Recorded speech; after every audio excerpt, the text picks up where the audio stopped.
புதுசா மாலை போடுறவங்க இந்த கன்னி பூஜை எதுக்காண்டி நம்ம நடத்தணும் அப்படிங்கறத பத்தி எங்களோட பார்வையாளர்களுக்கு சொல்லுங்க சார். கன்னி பூஜை நடத்தணும், ரொம்ப எளிமையான முறையில நடத்தணும். இவங்க பங்கன் நடத்துற மாதிரி நடத்துறாங்க. அது பகவான் சொல்லல. அவருக்கு சக்கரை பொங்கல், அவல் பொரிகடலை, ரெண்டாவது பானக்கரம். பானக்கரம்னா அந்த எலுமிச்சம்பழம் இதுல போட்டு புளிஞ்சு வைக்கிறது, தேங்காய் பழம். அவருக்கு தேவை துளசி மாலை.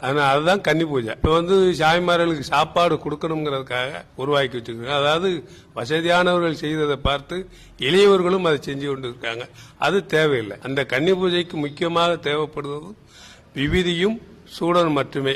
அன்னைக்கு மட்டும் அவருக்கு நெய் தீபம் போட்டு அந்த பூஜை நடக்கிற வரைக்கும் அது அந்த விளக்கு எரிஞ்சுக்கு இருக்கணும். ரெண்டாவது அவங்க விடிய விடிய முழிச்சு பாத்துக்கிடலாம் அப்படின்னு சொன்னா அந்த விளக்கு நெய் விளக்கு எரிஞ்சுக்கிட்டு இருக்கணும். இல்ல அப்படின்னா அதை குளிர வச்சுட்டு அவங்க தூங்கி வச்சுட்டு பிறகு மறுநாள் காலையில அந்த விளக்கு ஏற்றிக்கலாம். இதுதான் கன்னி பூஜையினுடைய விதிமுறை.